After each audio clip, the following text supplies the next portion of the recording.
welcome to section 3. We are looking at time and the idea of stopping motion and showing the motion passing or movement in time or a long exposure this week. So again, this week we are continuing to look at some Lightroom tutorials. We will be the two best images, your best short exposure and your best long exposure this week will need to be edited. So we should be comfortable using at least basic editing, highlights, shadows, some contrast, etc. In your editing this week. This week is also a really good week to use the Lightroom app on your cell phone, because that app has a shutter control. So you can actually adjust the time in the app, and instead of your cell phone just being on auto, it allows you to control that function. There are also some other apps out there like Slow Shutter and Camera Plus that give you a little bit more control, but you can do it with the Lightroom app, and since you already have the subscription to that, it will allow full flexibility. And I believe that app's actually free even if you don't have the software. So that's kind of cool.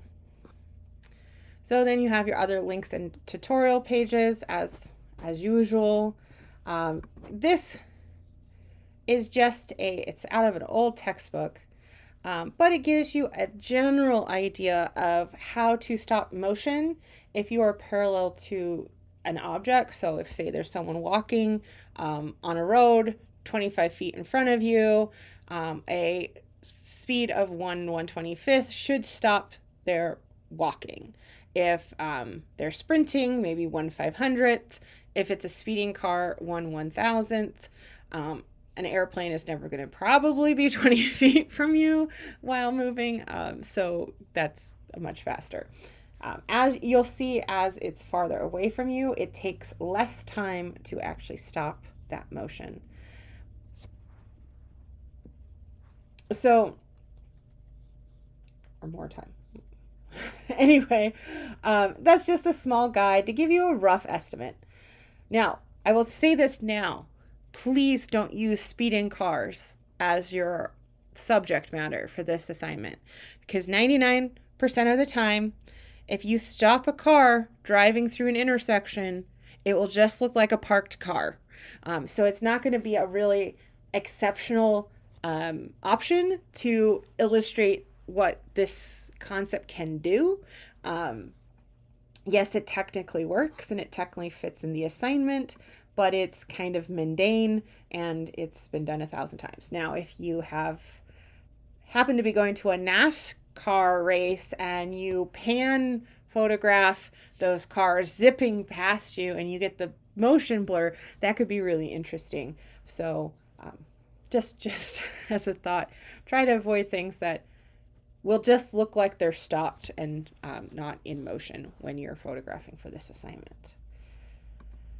So a little bit about the assignment. We are going to be looking for 2 finished images. Again, those will be edited. One demonstrating a long exposure, showing the passage of time, and one indicating a fast exposure, freezing an action or motion. This could be a dog jumping or kids playing and swinging, like anything that when we look at it, we know that movement continues and or progresses in a different way. And there will be some examples above.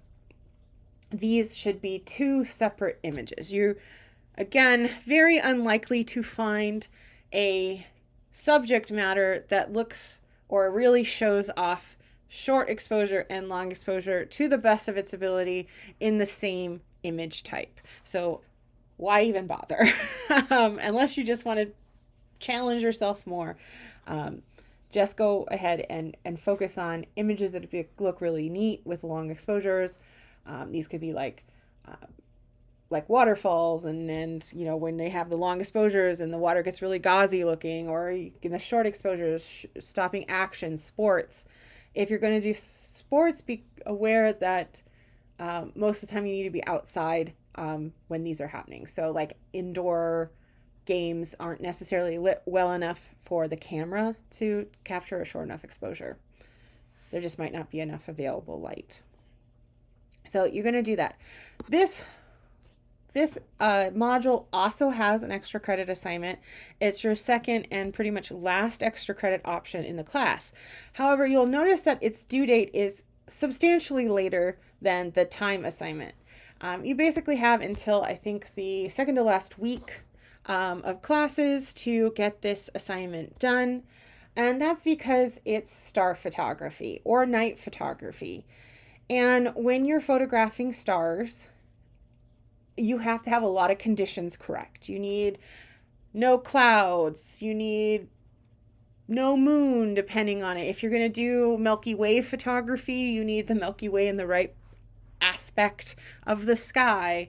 The moon could, maybe you want a crescent moon, maybe you want no moon, maybe you want a full moon. All of these factor, if there's a harvest moon coming up, that could be really cool because it rises like giant on the horizon line. These will take planning and preparation for it, and hoping that not only are the stars, the Milky Way, the moon, and the weather all aligning at once. So as you can see, that is probably not likely to happen on these 1 week I'm giving you for the time assignment. So in turn, you get until the end of the quarter to complete this and research and find out when and what you want to use and for there. Also, is there a cool meteor shower coming up, solar eclipse, lunar eclipse? Those are really cool things that could factor in that extra credit time genre. And then this week we are looking at photographers in the 1920s. Some really cool fashion, editorial is happening in the 1920s, as well as pre-war World War, so industrial.